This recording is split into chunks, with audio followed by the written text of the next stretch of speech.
Welcome back to Movies Explained. Today's film is a drama fantasy from 2007 titled, The Man from Earth. The film opens with college history professor John Oldman loading his car with moving boxes at his southwestern wilderness home. His work is interrupted by an unannounced visit by his colleagues who wish to see him off. We meet John's co-workers, quick-witted biologist Harry, the life of any party; anthropologist Dan, an astute observer with an insatiable curiosity; art history professor Edith, a devout Christian; historian Sandy, who carries a torch for John; and Art, an archaeologist nursing a midlife crisis with his student-turned-lover, Linda. The gang comes with food and beverages for a farewell party. They've been John's friends for the past 10 years and they're upset that he's leaving without saying goodbye. He apologizes to the group for his hurry, saying he dislikes extended goodbyes. John invites the group inside his home and they each begin their gentle interrogations concerning John's quick departure. John employs the ancient adage about having itchy feet. None of them believe it.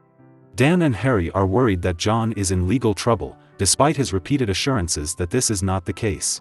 With Harry's constant taunting, Dan's intense interest, and the gentle nudging of his colleagues, John chooses to tell them the truth, fully expecting them to reject it. Dan had discovered an ancient instrument from Magdalenian prehistory in John's residence. John informs Edith that Vincent van Gogh himself gave him the painting. As John lays it all out for them, the group's interest evolves to really worry for their colleagues' mental well-being. He is a 14,000-year-old man, dating from the Magdalenian era himself. He even knew the artist who created the legendary prehistoric cave paintings of Lascaux in ancient France. There is skepticism, shock, interest, and even some anger among the group. Questions inevitably emerge in a group that comprises anthropology, an archaeologist, a historian, and a biologist. John's friends are unsure how to interpret his revelation, wondering if he is having a specific psychotic break from reality or is he merely yanking their collective legs with his razor-sharp inquiries that puts their respective disciplines to the test. The precision and smoothness with which John's responses emerge is quite disarming. When asked if he had consciousness since his caveman days, he responds that his understanding grew in tandem with humanity's collective knowledge. Many of the concepts we use to describe prehistory now had no names or definitions when he was younger. John's understanding of his own history resembles a child's poor recall before learning to speak or read. He was aware that he was different from everyone else from a young age. Others in his tribe would grow old and die, but he wouldn't. He explains that after the age of 35, he stopped aging. For his own safety, he had to flee his tribe, who believed he was stealing their life to stay young. Harry and Dan enjoy John's little game the most. They are less convinced that it is real than they are intrigued by John's casual answers about his past. John says he has spent the majority of his 14,000 years in obscurity, moving every 10 years so that no one ever notices that he doesn't age.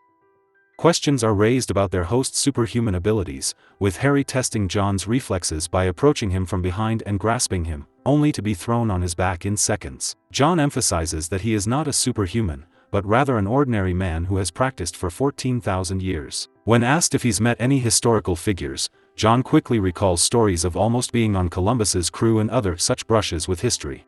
He also describes migrating east in 500 BC, spending time in India, where he met the smartest man he'd ever meet, Gautama Buddha. John spent considerable time studying with Buddha until his own nature compelled him to leave. While Dan, Harry and Sandy are captivated by John's story, archaeologist Art becomes increasingly enraged, believing his friend is playing them for fools. Edith has the same reaction, as if John is playing with their emotions by fabricating such a convoluted and implausible story. Art finally gets fed up and walks away discreetly to make a phone call. When asked if he has ever been a prominent character in history himself, John is hesitant to answer. At first, John avoids the question, nervously asking if they could just move on to the next one. But Harry isn't going to let him off the hook. John reluctantly begins to tell a story about his 2,000-year-old experience in the Middle East, of the time he attempted to teach some of the Buddha's teachings to a few eager disciples. Dan compares early Christianity to Buddhism with a Hebrew accent. However, John's teachings did not go well. His ideas pitted him against both the Roman authority and ecclesiastical orthodoxy. Edith is horrified by John's blasphemous suggestion that he was the man now known as Jesus. John swiftly refutes Edith's accusation, claiming that the idea of becoming a savior was not his. He was granted the title of savior.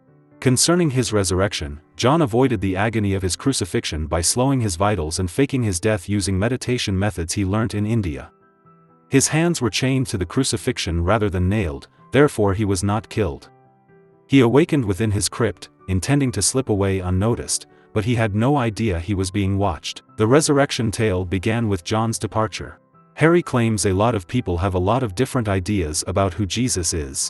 Edith wonders who John will pretend to be next as she is deeply offended. John tries to appease Edith's wrath, but she believes the entire scenario is a cruel joke directed at her deeply held beliefs.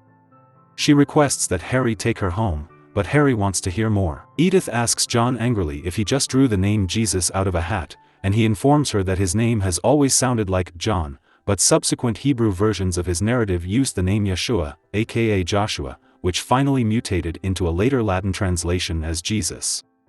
The group is subsequently greeted by a guest, university psychologist, Dr. Will Gruber, whom Art had already contacted.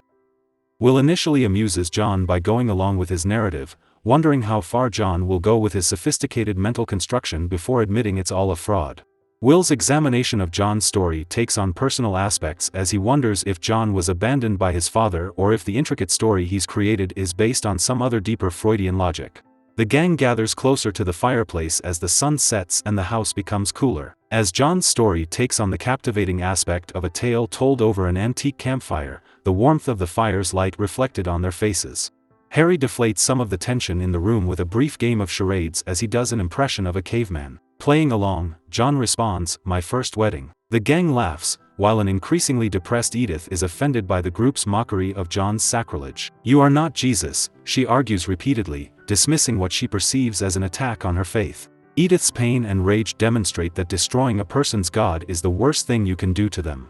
Will then muses on what would happen if he pulled out his gun and shot this immortal guy. Alarmed, John attempts to deflect the illogical doctor's notion by stressing that Will would be responsible for his murder. John never claimed to be invulnerable. Will storms out in rage before putting his thesis to the test. Harry softly informs John that Will had just lost his wife to cancer the day before, explaining his mood. A sympathetic John rushes after Will, demanding for his pistol, fearing that Will is contemplating suicide. Will reluctantly hands over the revolver to John and drives away, humiliated by his overreaction. The lights in the home turn on as they realize it's all gone too far, and John informs them it was all a hoax, a fiction devised to delight and perplex them, playing to their different professions of anthropology, archaeology, biology, and history. The revelation brings Edith to tears, and John humbly pleads for their forgiveness. They forgive him because they are a close-knit group and their camaraderie outweighs their annoyance at being played. After everyone has gone to bed, John leads them outside to assist him in loading a few more moving boxes onto his truck. They each give John a hug and wish him well wherever he goes before leaving. Sandy, who is in love with John and has been strangely silent for the majority of the evening, remains outdoors with John. She informs John, quietly, that she believes his narrative. She also recognizes that John's latest last name is a pun, John Oldman.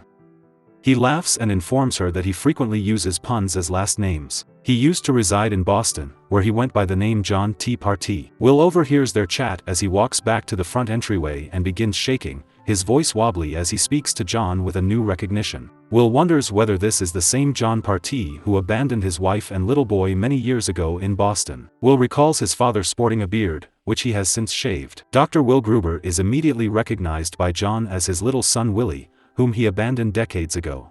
He makes a sympathetic, paternal motion toward the grieving older man's round face, noting that little Willie never enjoyed the cold. The elderly guy is overpowered, both physically and emotionally, as he cries in his young father's arms. Will gasps in agony as he experiences a deadly heart attack. Sandy hurriedly dials 911, and paramedics come promptly but are too late. This is the first time in 14,000 years that John has witnessed the death of one of his own offspring. As the paramedics remove his son's body, a depressed John finishes packing and climbs into his vehicle, leaving Sandy standing in his driveway. They can't truly have a future together because he will outlast her, but when he looks back, he sees that she hasn't departed either. He takes a gamble and stops the truck, and she gets inside. Thanks for watching, like and subscribe for more videos.